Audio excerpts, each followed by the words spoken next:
Hi there. A common question that we are getting these days is how do I organize student work in Seesaw folders? As students are using Seesaw every day for their home learning, they're getting this big long line of items in their journal, and that's getting some people concerned about how do I find my stuff, and people like to have organization. So I'm going to give us some ideas. So if you come into your classroom, what I want to show you first of all is right below your teacher title here, there's a class journal item. And they used to have it up here. If you've used Seesaw for a long time, they've pushed it down.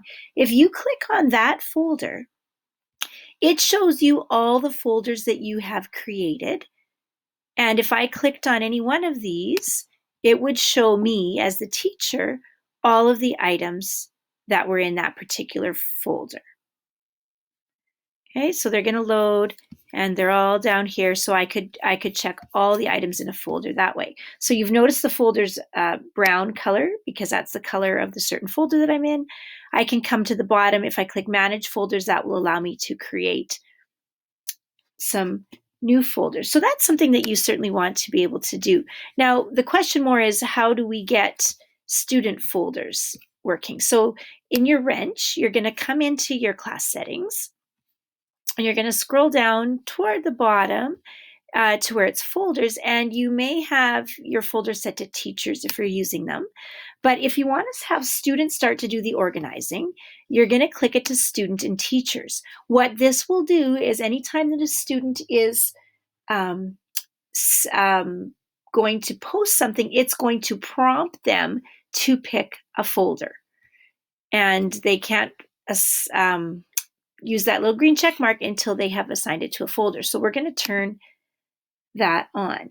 Okay, so now it's turned on. So once your students start to submit that way, they can also organize that. That'll help them organize their items.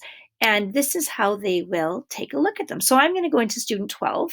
As the teacher, I can look at student 12, and then I can see any of his or her folders. Again, I'm going to click on the folder for student 12. It's going to give me the list of my folders.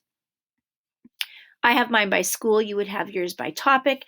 And so then if we click on a particular topic for that student, so all of student number 12's items, let's say this was math, they are all going to appear. So this is me as the teacher doing this, but it actually works the same way in the student view. If they click on their folder, their math folder from that little icon, they can get to all of their math activities, just like that.